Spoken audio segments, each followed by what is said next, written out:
E eu gostaria de trazer uma reflexão hoje, no Evangelho de Lucas, capítulo 4, do versículo 14 ao 21, porque nos últimos dias tem me ocupado muito a temática sobre o que seria um ensino correto, né? Porque a gente vive numa época de pluralismo religioso, de pluralismo de ideias e pluralismo de verdades, né? A gente fala até em pós-verdades, né? Cada um tem a sua verdade, então tem aquela dificuldade de saber o que é verdade.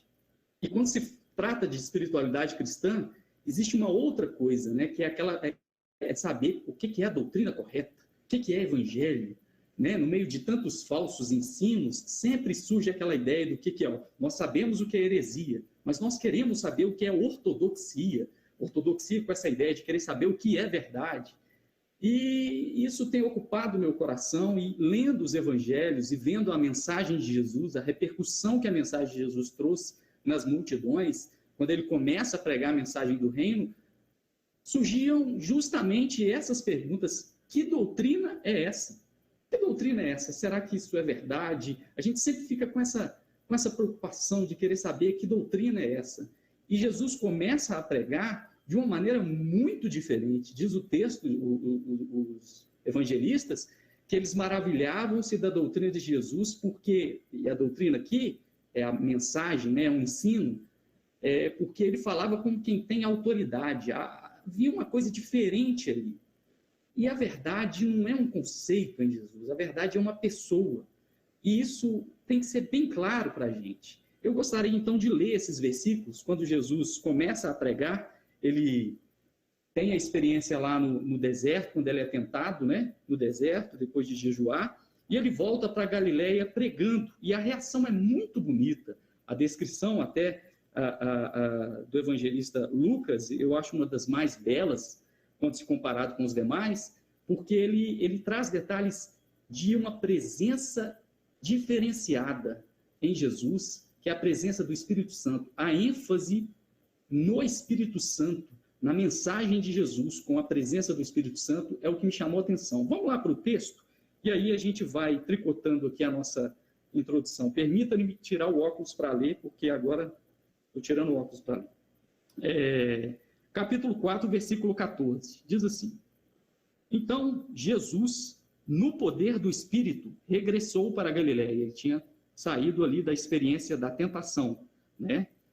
Regressou para a Galileia, e sua fama correu por toda a circunvizinhança. É Mateus que fala que eles maravilhavam-se da sua doutrina, isso eram os pequeninos, enquanto se escandalizavam-se dele, isso por parte dos religiosos. Essa era o choque, era a diferença da mensagem de Jesus, né? E diz o versículo 15, e ele ensinava na sinagoga, sendo glorificado por todos. Continua, versículo 16, indo para Nazaré, onde fora criado, entrou num sábado na sinagoga, segundo o seu costume. O levantou-se para ler. Então, deram o livro do profeta Isaías, e abrindo o livro, achou o lugar onde estava escrito: o Espírito do Senhor está sobre mim, pelo que me ungiu para evangelizar os pobres.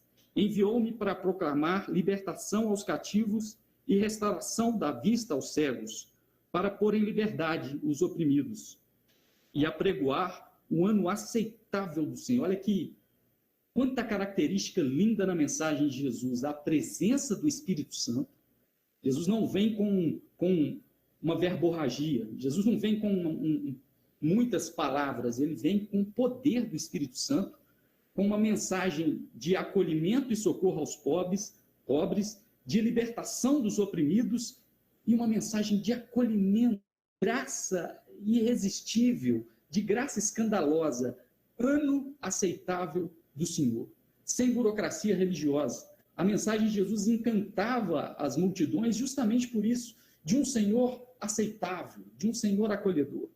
E aí, versículo 20, tendo fechado o livro, devolveu ao assistente, sentou-se, e todos na sinagoga tinham os olhos fitos nele.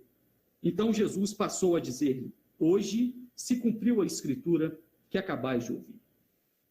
A pergunta que surge no meu coração, e talvez pode surgir no seu coração: que mensagem é essa? Será que Jesus veio trazer mais uma doutrina? Porque quando se fala em doutrina, a gente vem sempre com essas questões religiosas, né? A gente pensa assim, pô, mais um panteão de teologias, como se Jesus trouxesse uma nova teologia, né? Quando você olha para as muitas denominações protestantes, cada um tem uma ortodoxia, né? Um negócio assim. E aí, para uns, evangelho, ortodoxia, doutrina correta, é a ética cristã. É como se o evangelho fosse moralidade. Essa é uma das confusões mais visíveis no cristianismo hoje, né? Na cristandade. Confundir o evangelho com moralidade, como se a doutrina de Jesus fosse uma ética comportamental, só isso, né? Como se Jesus trouxesse uma espécie de behaviorismo, né? Uma linha comportamental, e pregação do evangelho genuíno é aquele behaviorismo, é aquele quase que moralismo religioso, cristão, mas não é isso, né? Porque Jesus, curiosamente, ele andava com quem era moralmente incorreto, ele andava com publicanos, pecadores e marginalizados, de tal forma que a mensagem de Jesus não era uma mensagem de pode ou não pode, era sempre de discernimento, de convém ou não convém. Por isso que, aparentemente, ele quebrava regras morais. Os seus discípulos não jejuavam, e isso gerou escândalos nos religiosos. Os seus discípulos comiam sem lavar as mãos, coisas que, do ponto de vista exterior, moral, era esquisito. E o interessante é que, quando a gente pega o Novo Testamento, o evangelho não é moralidade. A moralidade, enquanto fruto de vida e de saúde, né, ela é consequência da presença do evangelho. Agora, curiosamente, a gente sabe que o moralismo religioso ele não é o evangelho, porque ele tem duas consequências desastrosas. A primeira é a hipocrisia. O apóstolo Paulo, quando ele critica o legalismo dos judeus, na carta aos Romanos, ele diz: tu que condenas essas coisas, praticais as mesmas coisas, tu que condena o adultério, você adultera. Quem nunca viu escândalos morais horrorosos de pessoas que sempre foram extremamente legalistas e caem naquilo? Sabe por quê? Porque a moralidade e o moralismo religioso não dão conta da natureza ambígua, rachada do ser humano. O próprio apóstolo Paulo disse isso, que esse moralismo do não toque isso, não toque naquilo outro, não mexe com aquilo outro, isso não tem poder nenhum contra a sensualidade. A primeira grande consequência é a hipocrisia, cheio de justiça própria, mas o coração podre. O apóstolo Paulo mesmo diz na carta aos Romanos, no capítulo 7, que ele era, em Filipenses, que ele era irrepreensível, mas aquela capacidade irrepreensível quanto à lei fez dele um homicida, perseguir a igreja de Cristo Jesus. Nele havia a cobiça. Então, evangelho não é moralidade, porque a moralidade não dá conta da da dificuldade do ser humano, né? Da sua capacidade difícil, a sua ambiguidade, não dá conta. E a outra consequência de confundir o evangelho com a moralidade é que você, por causa da hipocrisia moral religiosa, você gera uma outra coisa que é a antítese de Jesus, que é a intolerância excludente. É por isso que a gente vê grandes nomes da igreja cristã falar que na igreja não cabe certo tipo de pessoas com posições homofóbicas, racistas, não sabe lidar com pecadores. E Jesus ensinou justamente o contrário, que moralismo religioso é esse que exclui aqueles que precisam. O próprio Cristo disse que não são sãos que precisam de médicos, mas sim os doentes. Então, a moralidade não é evangelho. Se você acha que a ortodoxia é uma pregação assim legalista, quem nunca voltou de um culto assim, nos seus tempos mais igrejeiros, e alguém falou assim: nossa, hoje a pregação foi uma bênção, foi só cajado.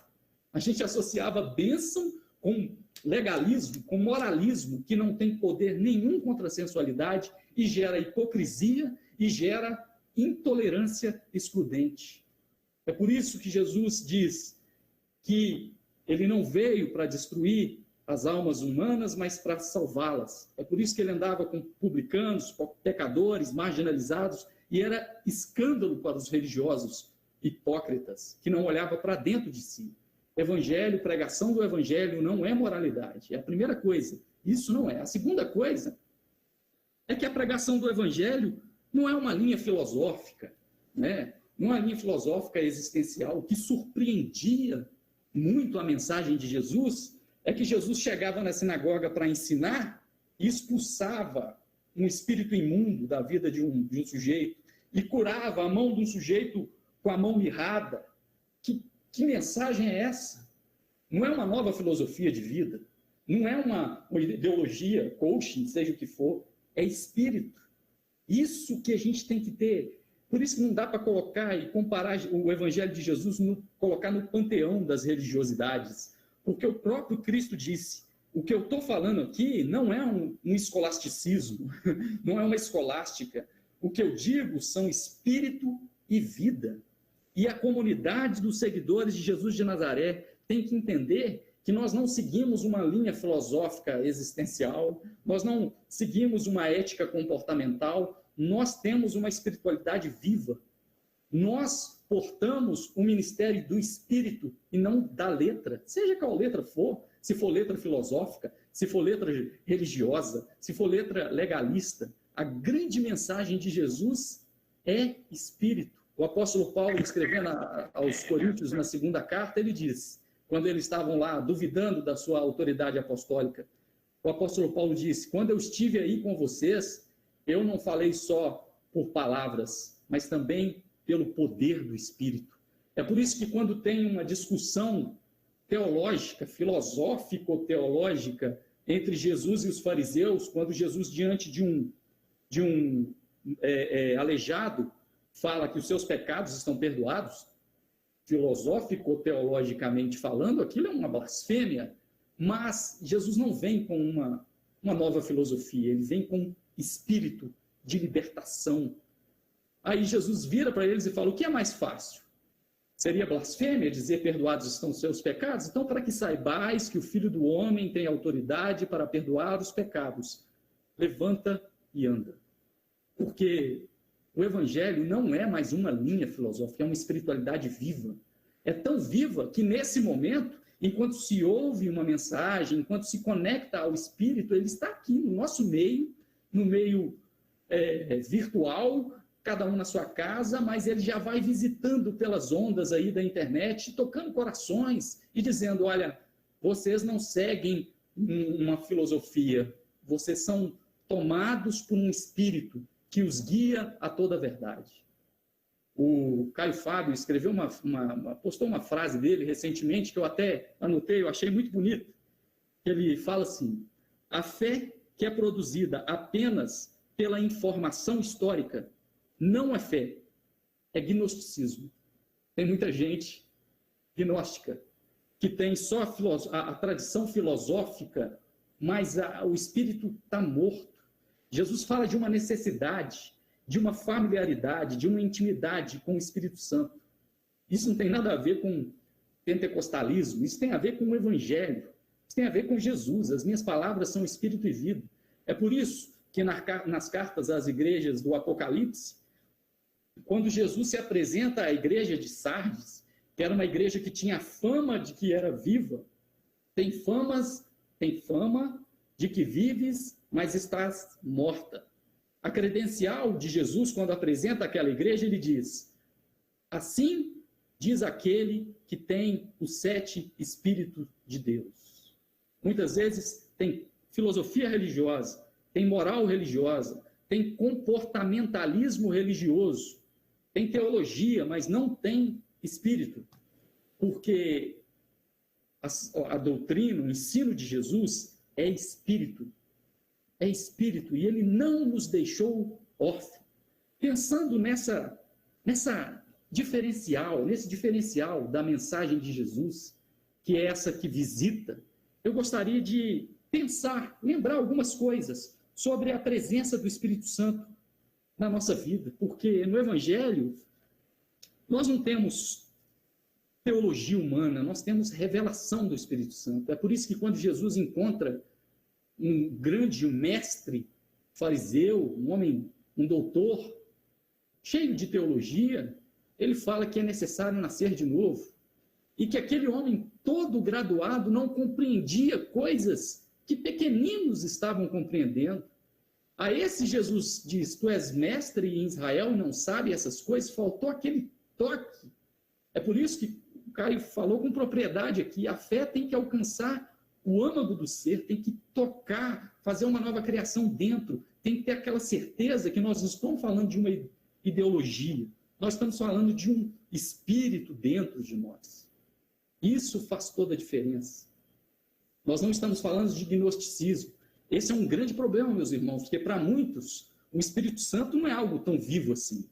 O Espírito Santo não é algo tão presente, né? Isso parece que tem até uma frase antiga, um provérbio antigo que fala que o Espírito Santo é o espantalho da teologia, porque o pessoal tem certa dificuldade, porque o vento sopra onde quer. É uma mensagem, é uma palavra de Jesus de uma radicalidade absurda. O vento sopra onde quer.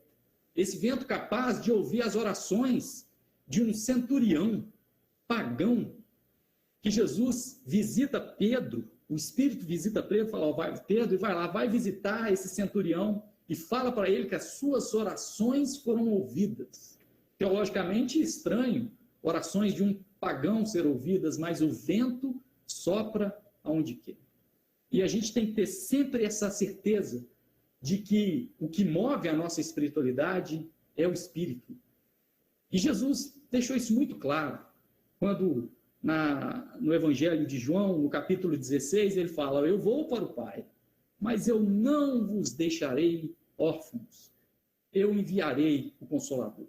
Tendo a certeza que o que move a nossa fé em Cristo, o que move a nossa espiritualidade é o Espírito Santo, esse que, inclusive, pode estar nos ensinando algo hoje, movendo o nosso coração, nos provocando, nos consolando, nos aliviando. Pensando nisso, eu gostaria de trazer à nossa memória 3 evidências da presença do Espírito Santo na nossa espiritualidade. A gente chama de espiritualidade, mas na nossa vida, né? A primeira é justamente essa. O ensino de Jesus não é doutrina, porque é Espírito, é Deus conosco que intervém. Quando Jesus fala: não vos deixarei órfão, eu vos enviarei o Consolador. A gente precisa de entender que existe um Espírito Santo conosco, um Deus conosco, um Deus que nos assiste nas nossas fraquezas, nas nossas aflições, e um Deus que nos visita. E aí é tão bacana, e a crítica que se faz é justamente isso. A gente não pode pensar no Espírito Santo como um conceito da Trindade, um conceito teológico da Trindade. É de um Deus vivo, que toca, que pacifica, que alivia, que consola. Porque se você for sincero e ler o livro de Atos, ao menos que você vai fazer uma interpretação teológica de achar que as ações do Espírito Santo no livro de Atos já não são mais contemporâneas, né? Ficou lá, cessou, né? E Jesus disse que ele estaria conosco até a consumação dos séculos, e a presença do seu Espírito testifica isso em nós. O próprio apóstolo Paulo também diz isso. E aí é importante a gente ter essa certeza de que ele visita. Se a gente lê o livro de Atos, o apóstolo Paulo tem um propósito missionário para ir para algum lugar. Ele recebe uma visita e vê um homem que diz: passa a Macedônia e ajuda-nos. É o Espírito direcionando a outro caminho. Ananias, um homem piedoso, recebe a visita de Jesus, tudo pela presença, a certeza consoladora. A gente já está falando de um Jesus que já foi assunto aos céus, pela presença do Espírito Santo, que dá até um GPS, a localização. Você vai até a rua chamada direita, e você vai encontrar um homem chamado Saulo, e ele será de grande valor para o meu reino. Imagina receber do Espírito a direção de acolher o maior perseguidor da igreja naquele tempo. É esse Espírito que intervém. Sabe aquele tipo de palavra de Deus endereçada para você? A gente precisa disso no cotidiano do dia a dia. O Luiz falou aqui no começo da nossa reunião de que no mundo tereis aflições, mas tem de bom ânimo. E esse ânimo muitas vezes vem pelo Consolador, pelo Espírito, pelo ânimo. E ele visita. Sabe aquela palavra de Deus, você fala, eu precisava de ouvir isso? Espírito Santo. A diferença da espiritualidade cristã é isso, ela não é behaviorismo, ela não é moralismo religioso comportamental, nem uma ética filosófica só no campo das ideias, um gnosticismo. Ela é viva porque nós temos a presença do Espírito Santo, que agora, inclusive, quem sabe, não pode estar te visitando, trazendo um alívio, trazendo um consolo, trazendo uma pacificação, trazendo um não temas, pois eu sou contigo. Eu, meus queridos irmãos, eu guardo na minha caminhada certas visitas de Deus que têm hora, data, que eu não esqueço. Eu poderia citar julho de 2017, onde nos momentos mais críticos da minha vida eu recebi uma visitação do Espírito que trouxe paz. Eu poderia citar julho, a Deus gosta de julho comigo, hein?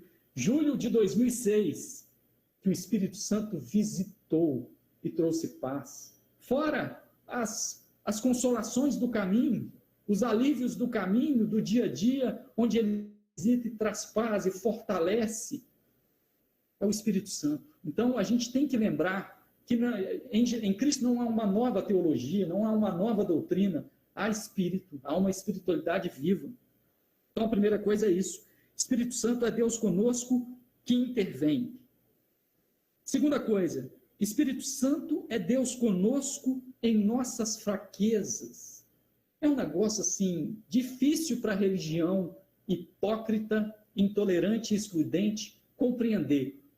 Romanos capítulo 8, versículo 26, que diz que o Espírito semelhantemente nos assiste em nossas fraquezas, porque não sabemos orar como convém, e ele intercede por nós com gemidos inexprimíveis. Eu coloquei aqui, é difícil para a religião pensar no Espírito Santo que assiste às fraquezas do homem. Por causa do moralismo religioso, parece que o Espírito Santo não dá conta de pecadores como eu e você. Seria intragável para a religião, para a cristandade contemporânea, aceitar um Lutero dizendo simultaneamente justo e pecador. Cheio do Espírito Santo, mas ambíguo, rachado. E o Espírito Santo é para seres como eu e você, que caem, levantam. Que cair é do homem e o levantar é do Espírito. Isso a gente tem que ter essa certeza. E eu gosto ainda mais das palavras de Paulo na segunda carta aos Coríntios, quando ele fala que ele tem o ministério do Espírito e não o ministério da letra, comparando com o legalismo judaico. Ele diz que por causa de ter um ministério, ou seja, uma mensagem do Espírito e não uma nova teologia, que ele acredita que nós estamos com o rosto descoberto e contemplando como um espelho a face de Deus, de Jesus, e vamos sendo transformados de glória em glória. É na nossa fraqueza. Meu querido irmão, se você tem aquela presunção de ficar santo por um tempo, quem nunca, né? Agora eu vou fazer um propósito e eu vou ver aqui quanto tempo eu vou ficar sem pecar. Já pecou pela presunção, né? Porque o Espírito Santo é para seres rachados, como eu e você. Então, não adianta a cristandade excluir o Espírito Santo. O Espírito é santo, mas não é nojento. Porque para a igreja, para a cristandade, o Espírito Santo é nojento. Ah, não, aqui eu não entro. Mas o vento sopra onde quer. O vento sopra onde quer. E a gente tem que ter essa certeza, que lá no nosso mais profundo abismo, na nossa maior ambiguidade, bebendo o nosso maior vinho de culpa, de angústia, o Espírito Santo nos assiste em nossa fraqueza. A teologia ali talvez te condene. Por quê? A letra mata, mas o Espírito vivifica. Essa é a grande diferença da mensagem de Jesus.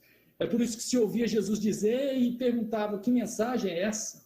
Ele prega como quem tem autoridade, como quem tem Espírito. É um sopro maravilhoso. Então, o Espírito Santo é para seres rachados e ambivalentes, como eu e você.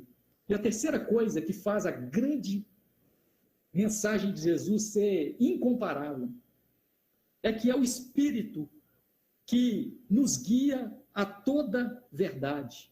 O Jesus, lá no mesmo Evangelho de João, no capítulo 16, ele fala, eu vos enviarei o Consolador, não vos deixarei órfão, e ele vos guiará a toda verdade. O que nos guia à verdade é o Espírito, é essa consciência. Teologia e ortodoxia sem Espírito não me guia a verdade nenhuma. A presunção de certeza não é o caminho guiado pelo Espírito à verdade. É a rendição ao saber que o vento sopra onde quer. É a humildade, é o quebrantamento, é a consciência de que nós temos o Espírito tão somente pela graça, porque os grandes ortodoxos da época de Jesus mataram ele na sexta e celebraram a Páscoa no sábado. A ortodoxia do apóstolo Paulo fez perseguir cristãos e levaram muitos à morte e a prisões. Porque a letra mata, mas é o Espírito que vivifica. O que vai te guiar toda a verdade não é uma presunção de certeza teológica ortodoxa. É a consciência da graça e do Espírito. E esse Espírito, essa verdade que o Espírito te guia, essa verdade não é um conceito. Essa verdade é uma pessoa. E, principalmente hoje em dia, onde o cristianismo está cada vez mais distante de Cristo, onde o cristianismo, às vezes, e eu falo cristianismo, aqui é a cristandade, sempre guardando muitas as exceções, e graças a Deus pelas muitas exceções, nas multiformes manifestações da graça de Deus, institucional, não institucional, marginal, convencional, o vento sopra onde quer. Então, o Espírito é ele que guia a toda a verdade. Os ortodoxos, sim, há uma certeza. A verdade que a ortodoxia quer, tem a presunção de conduzir para que você não caia em falsos ensinos, é a pedra angular, é Jesus. O livro do Apocalipse diz que o Espírito, que o testemunho de Jesus é o espírito da profecia. O cristianismo hoje ele tem dificuldade de se render que em Cristo estão escondidos todos os tesouros do conhecimento, da ciência e da sabedoria. Falta aquela radicalidade de Cristo Jesus. A verdade é uma pessoa. Se você quer ser ortodoxo, não ortodoxo do ponto de vista teológico, engessado, olhe para Jesus, porque é nele que habita corporalmente toda a plenitude da divindade. Jesus, quando estava diante de Pilatos e houve o debate do que é a verdade, Jesus não trouxe uma explicação verborrágica, filosófica. Ele ficou em silêncio porque a verdade estava diante de Pilatos. Então, meus queridos irmãos, a Bíblia, a teologia, sem o Espírito, sem esse Espírito que guia a verdade, e a verdade é uma pessoa, sem o testemunho de Jesus, que é o Espírito da profecia, ela sempre vai matar. A Bíblia, sim, só como um livro fechado, sem o Espírito e o testemunho de Cristo, é insuficiente mesmo. Sem o Espírito, é insuficiente. Por isso que Jesus chama a atenção dos saduceus: errais por não conhecereis as Escrituras e nem o poder de Deus. Meus queridos irmãos, não dá para negar que nós temos um Deus vivo que pode e que intervém, que nós temos um Deus vivo que está conosco e que se manifesta, e que se revela, e que consola, e que alivia, e que visita. Né? O Caio Fábio mesmo também fala que certas mensagens que ele prega, às vezes, olha, tem vezes que eu prego e são boas mensagens, mas tem vezes que eu prego, eu sinto que foi uma visitação. Benditas visitações do Espírito Santo. É ele que nos guia a toda a verdade. Não é as presunçosas certezas religiosas. Você quer saber qual é a verdade, a doutrina correta? Olha para Jesus. Olha para o testemunho. E qual que é o testemunho de Jesus? Misericórdia quero e não sacrifício. Essa é a grande ortodoxia. Apregoar o ano aceitável e não discriminatório do Senhor. Esse é o testemunho da profecia. É o testemunho de Jesus, é o espírito da profecia. O Filho do Homem não veio para destruir as almas humanas, mas para salvá-las. Não são os sãos que precisam de médicos, mas sim os doentes. E esse é um texto, assim, judiado pelo meio cristão convencional, porque quando a gente pensa, assim, que não são os sãos que precisam de médicos, mas sim os doentes, a gente pensa que nós somos os sãos. Né? A gente pensa assim, isso aqui é para o mundano lá, eles que estão doentes. Né? Não, meu irmão. Eu sou um ser rachado. E é essa consciência de uma intercessão da presença latente do Espírito Santo que assiste na minha fraqueza, que vai me dar a certeza de ser transformado de glória em glória, e mais ainda, é o que vai me conduzir a toda a verdade. Não vai ser um curso de teologia descomplicada, não vai ser um curso online de teologia ortodoxa, mas a certeza de um Espírito Santo que visita e que conduz. Que o Senhor possa te abençoar.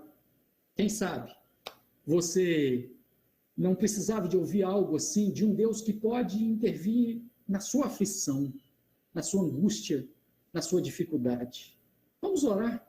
E que esse mesmo Espírito que Jesus pregou nas suas palavras possa também te visitar hoje, como visitou o meu coração, como tem me consolado em dias difíceis também, muito difíceis. Que Deus possa te abençoar. Oremos em nome do Senhor. Senhor, eu te agradeço pela palavra do Senhor e por saber que o Senhor Jesus não veio trazer uma religião, o Senhor Jesus não veio trazer uma nova doutrina. É por isso que o Senhor mesmo disse que as suas palavras são espírito e vida. E eu te agradeço por essa palavra sim revelada nas Escrituras, mas que é espírito, e que só é palavra de Deus porque é espírito e visita, não é uma informação, é revelação. Diante de tudo que foi dito aqui, eu peço ao Espírito Santo Consolador que possa trazer bom ânimo a cada um dos meus irmãos. Eu não sei qual é a necessidade de cada um, qual é a aflição de cada um, mas eu peço o teu Espírito Santo para continuar guiando-os em toda a verdade. Possa continuar conduzindo a verdade, que é uma pessoa, que é Jesus. Que o teu Espírito nos revele cada vez mais, de glória em glória, a face de Cristo, para que nós possamos refletir a tua luz. E sim, rios de água viva também possam fluir do nosso interior, na certeza de que tudo isso é pela graça, porque isso que é nascer de novo, que nós possamos ter essa certeza de um Deus presente, de um Deus que ouve, de um Deus que socorre, de um Deus que intervém, de Emanuel, Deus conosco. Muito obrigado por esse momento, por essa oportunidade de compartilhar essas coisas tão bonitas que vêm do Senhor também. Em nome de Jesus. Amém e amém.